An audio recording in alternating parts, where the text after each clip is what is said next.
My YouTube channel. ಯಾರ್ಯಾರು subscribe ಮಾಡಿಲ್ಲ ಎಲ್ಲ ಹೋಗಿ ಸಬ್ಸ್ಕ್ರೈಬ್ ಮಾಡಿ, ಬೆಲ್ ಐಕನ್ನು ಒತ್ತಿ, ಲೈಕ್ ಮಾಡಿ, ಕಮೆಂಟ್ ಮಾಡಿ, ಶೇರ್ ಮಾಡಿ.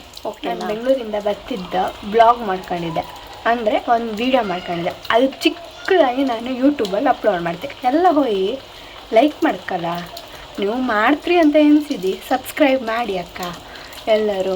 ಅಂದರೆ ನಮ್ಮಂಥವ್ರನ್ನ ಬೆಳೆಸಿ ಎಲ್ಲನೂ ಅವ್ರನ್ನ ಇವ್ರನ್ನ ಎಲ್ಲ ದೊಡ್ಡವ್ರನ್ನ ಬೆಳೆಸೋದಕ್ಕಿಂತ ಬಡವ್ರ ಮಕ್ಕಳನ್ನ ಒಂದು ಸ್ವಲ್ಪ ಬೆಳೆಸೋಕ್ಕಲ್ದ ನೀವು. ಓಕೆ, ಬೆಂಗಳೂರಿಂದ ಬರ್ತಿದ್ದು ವೀಡಿಯೋ ಈಗ ಅಪ್ಲೋಡ್ ಮಾಡಿದೆ, ಎಲ್ಲ ಕಾಣಿ ಅಕ್ಕ. ಬೆಂಗಳೂರಿಂದ ಹೊರಟ ಹಂಗೆ ನೈಸ್ ರೋಡ್ ಹತ್ರ ಬಂತು. ನೈಸ್ ರೋಡಿಂದ ಪಪ್ಪತ್ತಿಗೆ ಒಂದು ಸ್ನ್ಯಾಪ್ ಮಾಡ್ಕೊಂಡೆ. ಹಂಗೆ ಹಿರಿಯೂರ ಹತ್ರ ಹೋಯ್ತು. ಹಿರಿಯೂರಾಗ ಎಂತಕ್ಕೆ ಹೋದಂದ್ರೆ ಊಟಕ್ಕೆ ಹೋಯ್ತು. ಊಟ ಮಾಡ್ಕೊಂತ ಕಲ್ಲಿಂದ ಹೊರಟ ಆಗುಂಬೆ ಹತ್ರ ಬಪ್ಪತ್ತಿಗೆ ಫುಲ್ ಹಿಮ ಕಟ್ಟಿದ್ದಿತ್ತು. ಅಷ್ಟು ಹಿಮ ಇದ್ದಿತ್ತು. ಗಾಡಿನ ಇನ್ನೊಂದು ಗಾಡಿನ ಫಾಲೋ ಬಂದದ್ದಾಯ್ತು. ಅಲ್ಲೇ ಬಿತ್ಕಲ್ ಕಟ್ಟಿ ಮೇಲೆ ಬಂದದ್ದಲ್ಲ ಅಂತ ಒಂದು ವೀಡಿಯೋ ಮಾಡ್ಕೊಂಡೆ. ಹಂಗೆ ಮನೆಗೆ ರೀಚ್ ಆಪತ್ತಿ 3 ಗಂಟೆ ಆಯ್ದಿತ್ತು ಕಾಣಿ. ಮತ್ತು ಬೆಳಿಗ್ಗೆ ಬೇಗ ಎದ್ದು ಶಾಪಿಂಗಿಗೆ ಒಂಚೂರು ಹಾಪಿಕ್ಕಿದ್ದಿತ್ತು, ಹೋಯ್ತು. ಇವತ್ತಿನ ವ್ಲಾಗ್ ಇಷ್ಟ ಆಗಿದ್ದಿತ್ತು. ಈ ವ್ಲಾಗ್ ಇಷ್ಟ ಆಯ್ತಂದರೆ ಲೈಕ್ ಮಾಡಿ, ಸಬ್ಸ್ಕ್ರೈಬ್ ಮಾಡಿ, ಕಮೆಂಟ್ ಮಾಡಿ.